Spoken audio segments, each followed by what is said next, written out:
우리 옆에 분하고 손을 내밀어서 인사하겠습니다. 꽃보다 아름다운 당신을 사랑합니다. 예, 우리 오늘 청년주일인데 우리 시온이는 보니까 일부 성가대도 섰어요.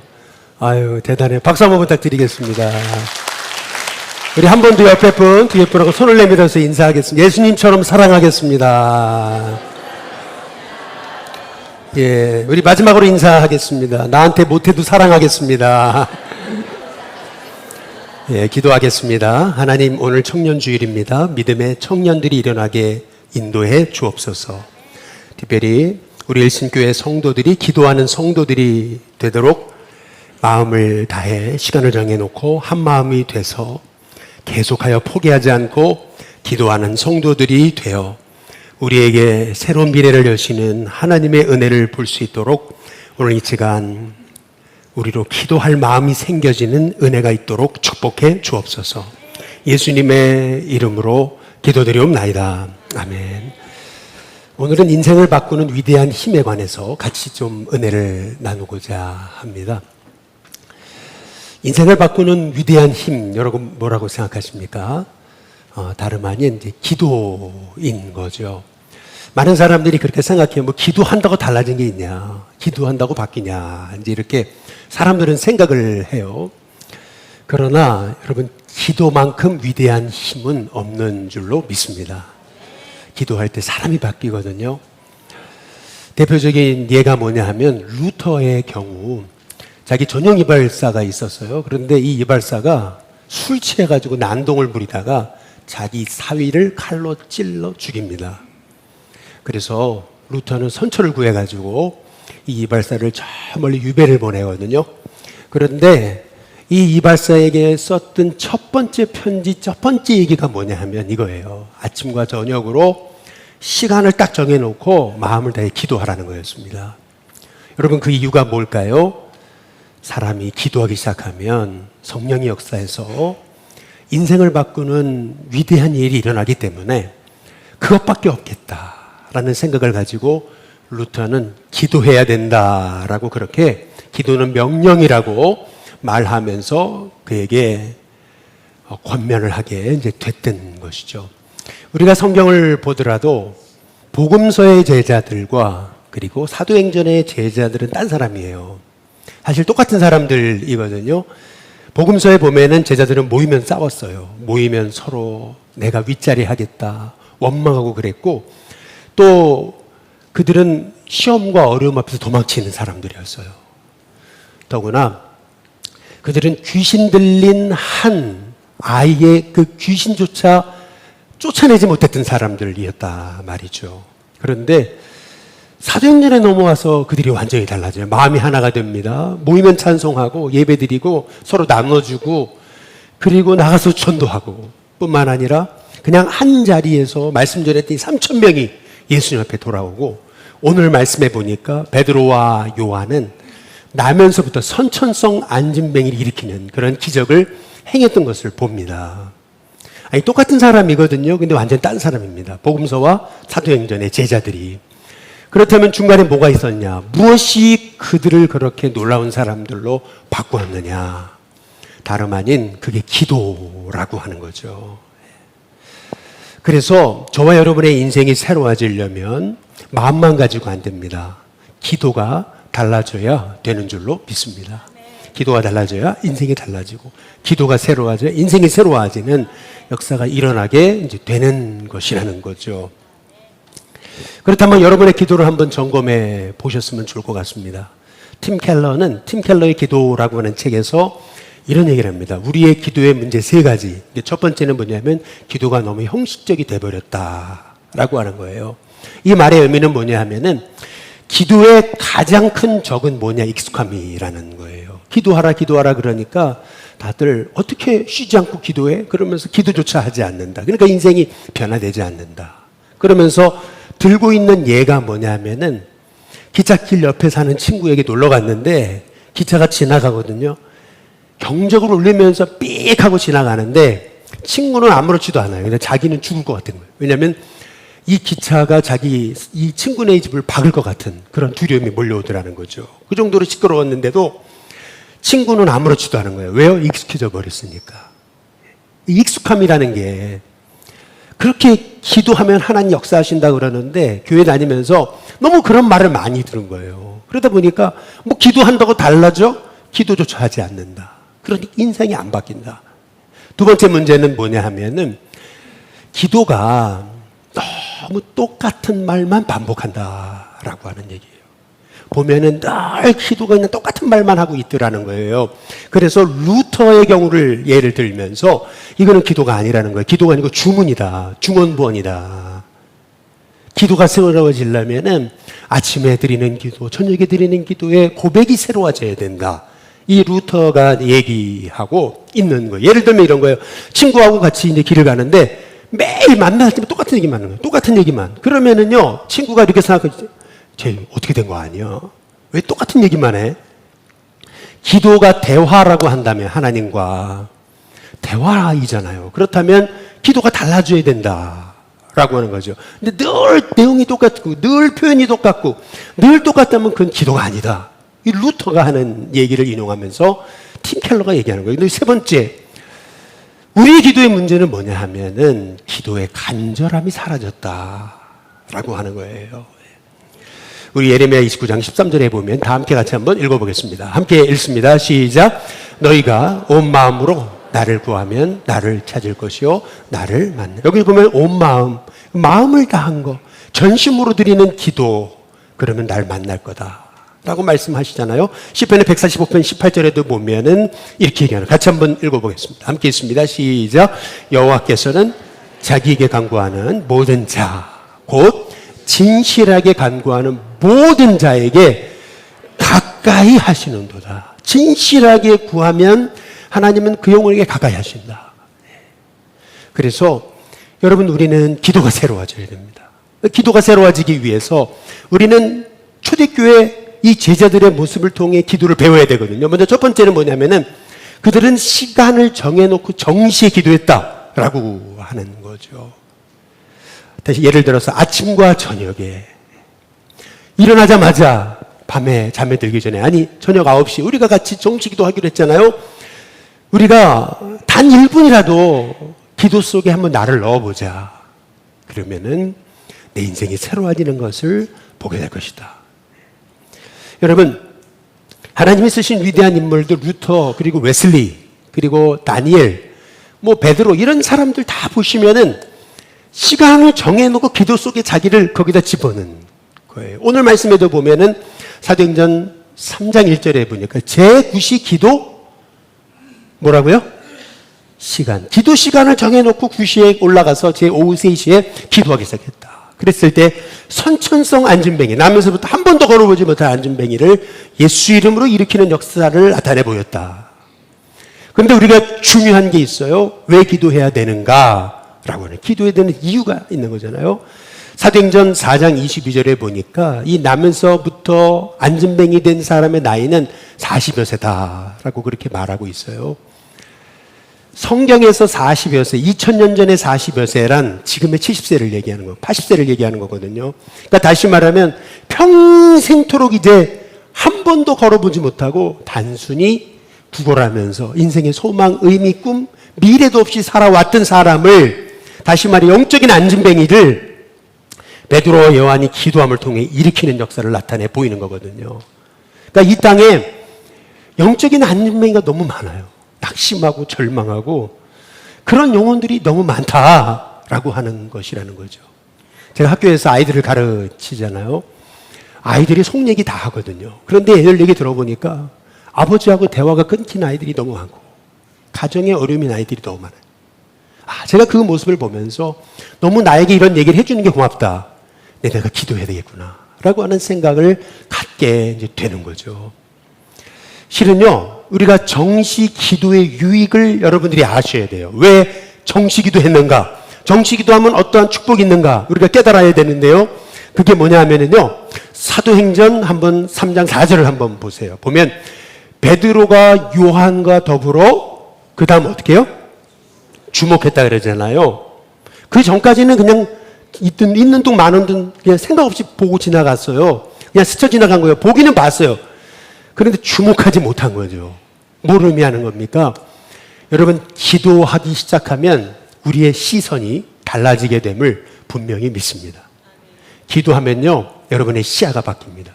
기도하기 시작하면 여러분의 생각이 바뀌고요, 영의 눈이 떠지고요, 전에는 보지 못했던 것을 보는, 남이 보지 못하는 것을 보는 은혜가 기도 가운데 있는 거예요. 어타믹 헤비츠라고 하는 그런 유명한 세계적인 베스트셀러가 있습니다. 그게 뭐냐면 아주 작은 습관의 힘이다라고 하는 그러한 책인데요. 이 제임스 클리어의 이 책에 보면은 이런 얘기가 나옵니다. 아주 수년 동안 응급실에서 일을 해온 간호사가 있었어요. 그런데 이 간호사가요, 아버지 생신을 맞아 축하해 드리려고 이제 딱, 요새 이제 여러분 어버이날이잖아요. 딱 만났는데 아빠 얼굴을 딱 보는 순간, 아, 큰일 났다 생각이 들어. 아버지한테 지금 생일 축하합니다, 케이크 자를 시간이 아니고 병원 갈 시간이라고 막 당권을 해가지고 아버지를 끌고 병원으로 데리고 간 거예요. 아버지는 이해가 안 되는 거죠. 아니, 지금 딸들이 와가지고 이렇게 나를 축하해 주겠다고 이렇게 이러고 있고, 얼마나 기분도 좋고 컨디션도 최고인데 왜 무슨 응급실. 그런데 놀라운 것은 응급실에 가서 딱 검사를 해보니까 몇 시간만 늦었더라면 이 아버지는요, 심장마비로 쓰러질 상황이었다라는 거죠. 그렇다면 우리는 왜, 어떻게 이 여성이 아버지의 얼굴만 보고도 쓰러질 상황을 알았나 라고 하는 거예요. 계속 똑같은 환자를 응급실에서 보다 보니까요, 얼굴만 딱 봐도 아, 이 사람이 이게 문제구나 라는 것을 직감할 수 있게 되었다라고 하는 얘기라는 거죠. 여러분, 우리가 계속 기도해야 되는 건 뭡니까? 제가 뭐 아침에 예를 들어 시간을 정해놓고 1시간 기도하고, 밤에 시간을 정해놓고 1시간 기도하고, 그런 얘기가 아니에요. 아침에 일어나서 단 3분이라도 5분이라도, 저녁에 9시에 단 1분이라도 5분이라도, 밤에 자기 전에 단 5분이라도 같이 기도하자는 거예요. 마음을 다해서 하나님 앞에 나 자신과 우리 가족과 우리 성도들, 나라와 민족을 한번 기도 속에 나를 넣어보자는 거예요. 그랬을 때 하나님이 내 생각을 바꾸시고 내 시야를 바꾸시는 은혜가 있게 되는 줄로 믿습니다. 남이 보지 못하는 걸 보게 됩니다. 영적인 눈이 떠지게 됩니다. 내가 새로워지는 은혜를 보게 되는 거죠. 이 베드로와 요한이 이 나면서부터 안진뱅이 된 사람을 일으켰던 시작이 뭐냐 하면은, 그를 주목하면서부터, 바라보는 시각이 달라지면서부터 이 베드로와 요한이 안진뱅이를 일으켰다라고 하는 거죠. 따라서 우리도요, 보는 눈이 달라지려면 기도하셔야 됩니다. 두 번째로, 우리가 초대교회 성도들에게서 배울 기도의 모습은 뭐냐면, 포기하지 않고 어려움이 와도 계속 기도한 거예요. 계속 기도하는 사람에게 주시는 하나님의 복은 뭐냐 하면은, 계속 하나님의 약속을 붙들고 기도하면 믿음이라는 선물을 주십니다. 믿음이라는 선물을. 믿고 구하는 것은 받은 줄로 믿으라 그랬잖아요. 여러분, 약속을 붙들고 기도하면 믿음이라는 선물을 주시는 거예요. 오늘 말씀에도 베드로와 요한이 안진뱅이를 딱 일으키니까요, 사람들이 몰려드는 거예요. 이게 무슨 일이냐? 어떻게 저 사람이 안진뱅이를 일으켰지? 아니, 쟤는 한 번도 못 걸어본 40년 동안 저렇게 앉아 있었는데 무슨 일이지? 막 난리가 났잖아요. 그때 사도행전 4장에 12절에 보니까 베드로가 이런 말을 하는 거예요. 아니, 왜 이 일을 놀랍게 여기냐? 아니, 내가 한 일이 아닌데 왜 우리를 주목하여 보느냐? 그러면서 베드로가 했던 말이 있어요. 그게 뭐냐면 16절입니다. 4장. 다 함께 같이 한번 읽어보겠습니다. 함께 읽습니다. 시작. 그 이름을 믿음으로, 그 이름이 너희가 보고 아는 이 사람을 성하게 하였나니 예수로 말미암아 난 믿음이 너희 모든 사람 앞에서 이같이 완전히 낫게 하였느니라. 여러분, 계속 하나님 말씀의 약속을 붙들고 기도하게 되면 어떤 축복을 주시는 거냐 하면은, 안진뱅이도 일으킬 믿음을 주신다. 믿음을 주신, 믿음이라는 선물을 주신다라는 거예요. 그래서 흔들리지 않는 믿음을 어떻게 갖는 건가? 답은 하나예요. 약속의 말씀 붙들고 계속 기도하는 거예요. 그러면 믿음이라는 선물을 주신다라고 하는, 대표적인 성경의가 누구냐면 엘리야인 겁니다. 열왕기상 18장 2절에 보면은 엘리야가 활동했던 때는 언제냐면 기근이 심하였을 때, 다시 말해 비가 안 내리는 정도가 아니고요. 영적인 기근마저 심하였을 때, 그때 엘리야가 그 우상 숭배자 아합에게 얘기합니다. 18장 41절에 보면 큰 비의 소리가 있습니다. 아니 무슨 소리? 아무것도 안 들리는데 3년 6개월 동안 비가 오지 않았는데 아니 무슨 웃기는 소리? 그런데 아무도 듣지 못한 그 소리를 엘리야는 들었다라는 거예요. 엘리야는 계속 기도하니까. 그리고 나서 엘리야가 했던 행동이 있습니다. 18장 42절에 보니까 이렇게 얘기하는 거죠. 갈멜산 꼭대기로 올라갔어요. 그리고 땅에 꿇어 엎드려 그랬어요. 그리고 그의 얼굴을 이 무릎 사이에 집어넣었다.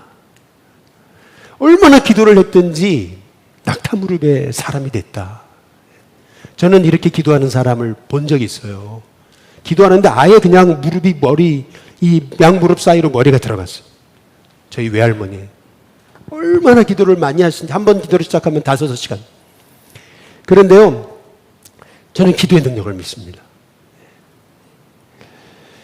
이 엘리야가 기도하다가 사환을 불러요. 비소리가 있냐? 그랬더니요, 43절에 보니까 사환이 이렇게 얘기하죠. 아무것도 없습니다. 아니, 눈곱 하나도 지금 하늘에 구름 한 점 떠 있지 않습니다. 이 얘기를 한 거예요. 그랬더니 엘리야가 했던 말이 중요한 거예요. 그게 뭐냐면 7번까지 다시 가봐라 라고 얘기합니다. 한번 따라해 보시죠. 7번까지. 여러분 7번이라는 말의 의미는 7번 가라는 얘기가 아니고 비가 올 때까지 가라는 거거든요. 이 말의 의미는 뭐냐면 엘리야는 비가 올 때까지 환경에 좌우되지 않고 포기하지 않고 약속 주셨으니까 약속 붙들고 나는 엎드려 이렇게 기도하겠다 라는 결심과 다짐이거든요. 어떻게 됐어요? 우리가 잘 아시다시피 하늘의 창이 열리는 정도로 비가 쏟아졌습니다. 땅이 완전히 적실 정도로. 여러분, 성경이 말하는 하나님의 사람들 의리와 차이점이 한 가지 있더라고요. 그게 뭐냐면 그들은 어려움이 왔을 때 기도했습니다. 그게 한 가지 차이더라고요. 여러분, 한번 제가 질문을 좀 던져볼게요. 대답을 해봐 주시면은, 적극적으로 해주시면은 감사하겠습니다. 시드니 하면은 대표적인 여러분 건축물이 뭐죠? 예, 오페라 잘 하시네. 예, 여러분 파리 하면요? 예, 서울 그러면요? 남산 타워. 예, 그러면 샌프란시스코, 캘리포니아 샌프란시스코 하면 생각나는 거 있습니까? 금문교. 그렇죠? 예. 그런데 여러분 이 금문교가요 하루에 뭐 수만 대 운영한대잖아요. 그냥 뭐 꽉 차가 들이차가지고. 그런데 이 금문교를 지을 때가 언제인지 아세요? 이 금문교를 언제 지었냐면 세계 대공황 때 지었습니다. 무슨 말입니까? 사람들의 반대가 엄청났다는 거죠. 아니 지금 시대가 어떤 시대인데 이 다리 같은 모지도 않은 걸 짓냐고 너무나 반대가 심해가지고요 아예 시작도 못했어요. 10년 동안이나. 못하는 줄 알았습니다. 그런데 갑자기 독지가 하나가 나타나더라.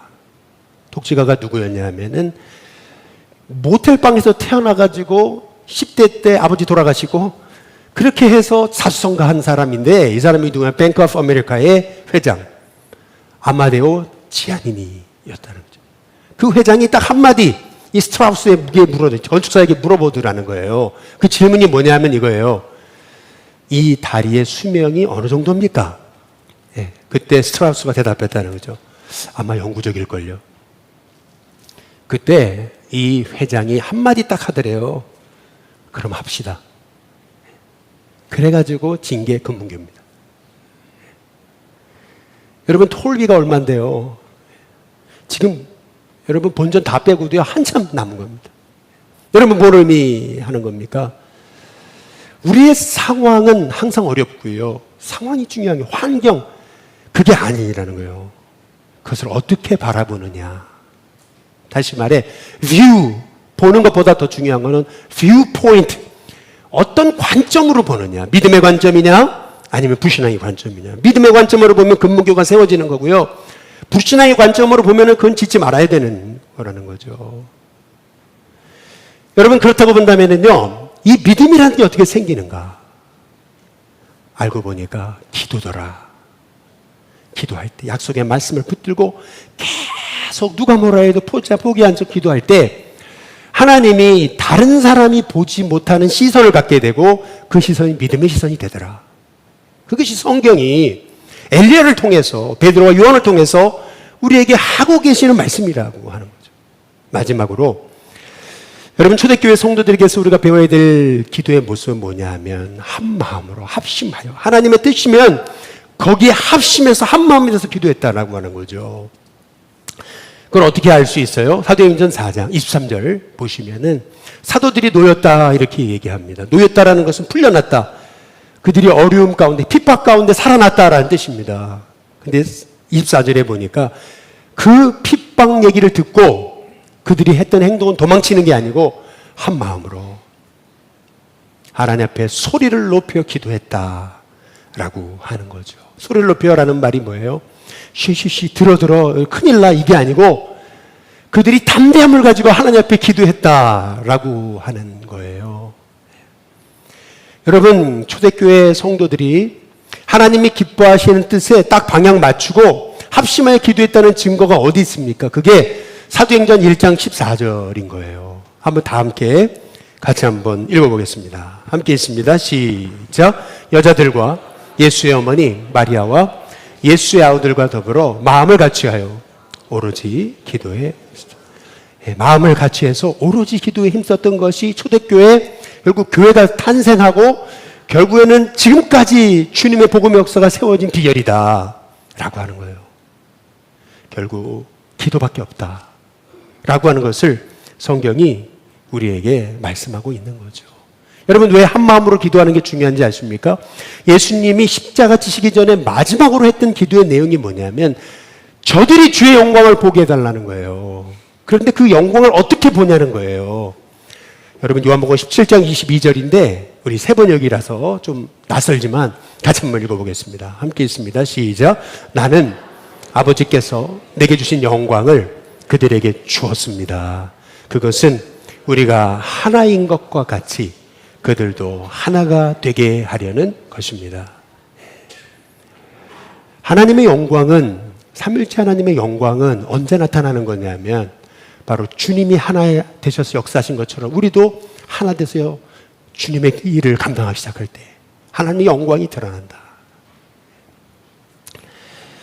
그래서 마태복음 18장 19절에 보면 예수님이 이렇게까지 얘기하신 거예요. 우리 같이 한번 이것도 세 번역입니다. 같이 읽습니다. 시작. 땅에서 너희 가운데 두 사람만이라도 합심하여 무슨 일이든지 구하면 하늘에 계신 내 아버지께서 그들에게 이루어 주실 것이다. 한번 따라해 보겠습니다. 두 사람, 세 사람도 아닙니다. 두 사람이에요. 두 사람만이라도 합심하여서 하나님의 뜻을 위하여 기도하면 내가 새로운 미래를 열어줄 거다. 여러분 이게 예수님의 약속인 거예요.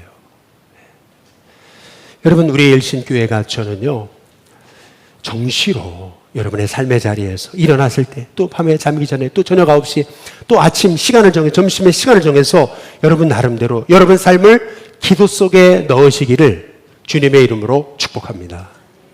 저는 요새 그 작업을 하고 있어요. 계속 기도 속에 저 자신을 넣어 보니까요. 아, 기도의 힘이 이렇게 크구나 라고 하는 생각을 하면 할수록 같습니다. 그리고 믿음의 눈이 열리고요. 마음이 하나 돼서 기도할 때 하나님은 새로운 미래를 열어가게 될 것이다. 우리에게 약속하고 계셔요. 옛날은 60살이 되면 환갑잔치를 했잖아요. 뭐 지금이 안 하시지만은 환갑잔치를 딱 이제 두 부부가 가진 동갑인 사람이 딱 환갑잔치를 이제 같이 하게 됐는데 하나님이 이 아내에게 찾아가가지고 사는데 고생했는데 내가 한 가지 소원 들어주겠다 이제 얘기를 한 거죠. 그 한 가지 소원이 뭐냐라고 아내한테 그랬더니 아내가 우리 사느라고 너무 고생했는데 세계 일주 남편이랑 같이 하게 달라고. 그러니까 하나님이 오케이 내가 들어줄게. 남편한테 그러면 네 소원은 뭐니? 라고 물었대요. 그랬더니 남편이 잠깐만 따라오시라고. 예, 이쪽으로 잠깐. 예. 아내가 들으면 안 된다고. 예. 여러분 그러면서 이 남편이 그러더래요. 저의 소원은 20살 연하랑 사는 겁니다. 예. 하나님이 기도응답 이거 해줄 수밖에 없고, 그래서 하나님이 딱 기적을 베푸셨는데 어떤 기적을 베푸셨냐면 남자의 나이를 60에서 80으로 만들어 주셨다. 예. 여러분, 이 얘기가 뭐냐라고 하는 거냐면요, 마음이 하나가 되지 않으면 축복도 축복이 아니다. 마음이 하나가 되지 않으면 축복도 나중에 고통이 된다 라고 하는 얘기입니다. 여러분, 지금 이야말로 기도해야 될 때 아니겠습니까? 오늘 장로님 기도하셨듯이 이 세대가 하나님의 영적인 말씀을 잃어버려 가고 있는 시대가 아니겠습니까? 젊은이들이 말씀보다는 세상 것들이 더 좋아 보이는 시대 가운데 살고 있지 않아요? 가정은 깨지고 또 삶의 미래는 없고, 그리고 너무 열등감에 빠져가지고 참 인생의 고통 가운데 허덕이는 사람이 얼마나 많아요.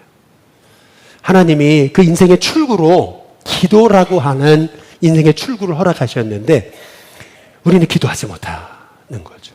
우리가 나라와 민족을 위해, 또 교회를 위해, 성도를 위해, 또 우리 환우들을 위해, 또 우리가 지금 리모델링을 계획하고 있잖아요. 여러분, 기도해야 될 때가 아닌가. 저는 아침에 일어날 때마다 기도합니다. 밤에 잘 때마다 시간마다 하나님 앞에 기도합니다. 특별히 몰랐었는데요, 알게 된 게 뭐냐 하면은, 요새 공사하잖아요, 앞에. 여러분, 왜 공사하는지 잘 모르시죠? 알고 보니까 우리 교회가요, 이제 곧 여러분 문화재가 됩니다.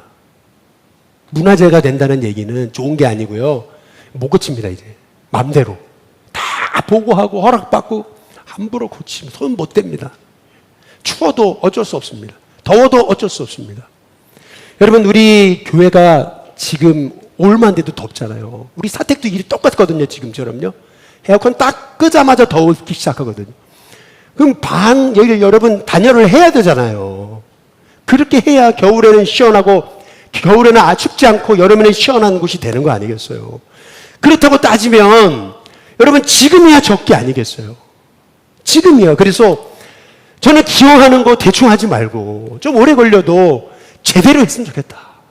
저는 그런 얘기라는 거예요. 바라기는 여러분, 여러분의 삶을 기도 속으로 집어넣으십시오. 계속 기도 속으로 집어넣으십시오. 그러면 시야가 바뀔 겁니다. 어떤 시야로요? 믿음의 시야로. 환경 때문에 이러쿵저러쿵이 아니고 믿음의 시야로 바뀔 거고요. 그리고요, 마음이 하나 돼서 기도하면 하나님이 새로운 미래를 여러분 우리 의신교회 가운데 열어주실 줄로 믿습니다.